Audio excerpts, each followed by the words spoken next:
viewers, my name's Cara. I'm your host for Tuesdays on the Pagan Perspective. This week we are talking about the concept of a natural witch.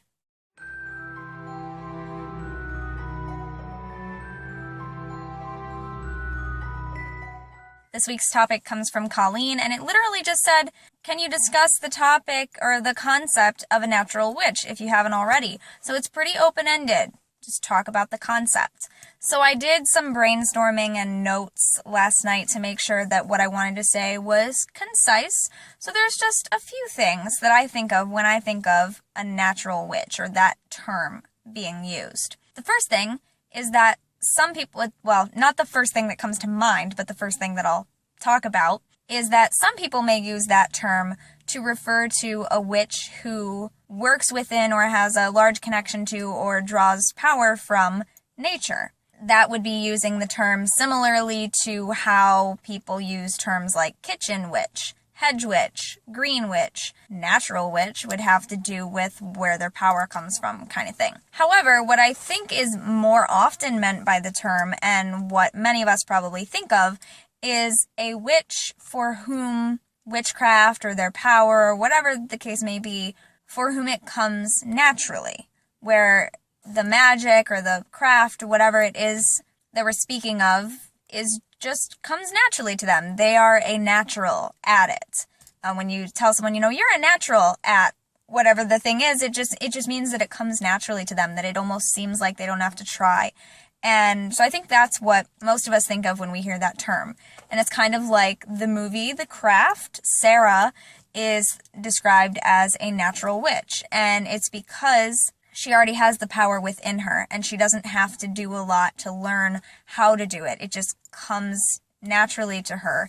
And the other girls in that, they have power too, but they get it from an outside source. And so then at the end of the movie, when it's stripped away, blah, blah, blah, Sarah still has her power because it was hers.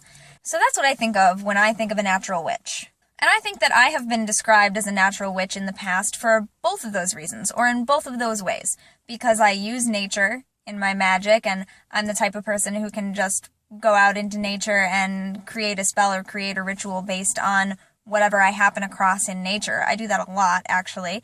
And also in the way that what I do because it just comes naturally to me. I didn't really have to learn it in order to do it. The basis of the things that I do are things that I've always done from the time I was a little girl. And I've been thinking a lot about that kind of thing lately. But anyway, as far as, what it means, or whether some people are and some people aren't, I do think that there are probably people for whom what they do doesn't come so naturally. That doesn't mean that they can't be as good or better than those for whom it does come naturally. It's like any skill. Some people are just naturally good artists. It already comes to them. Other people work at it and take lessons and eventually reach that same point. Music is the same thing. Some people have to really, really work at music, and some people just pick it up like that. My brother, my mother, my uncles, everybody in my family, they can just play guitar. They can just do it. Me? No, I can't. I've tried. I don't get it.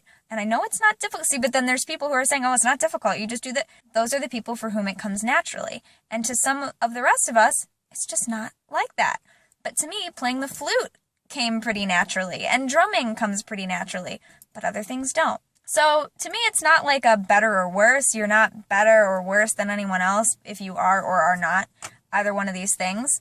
I think that there are definitely some people who use it as a term and throw it around and try to make it sound like it makes them more important. I don't believe that's the case. I think it's just a matter of different learning styles.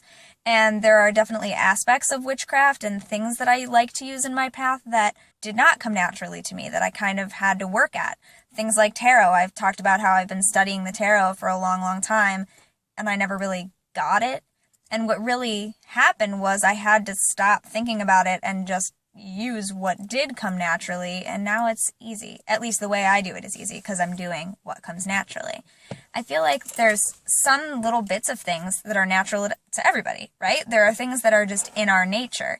And if we concentrate on those things and our gifts, I guess we could call them, those things that we were naturally born with, those things that are inherent to us, it would be a lot easier. Again, that is not to say that we can't learn to do the things that are not inherent to our personal nature.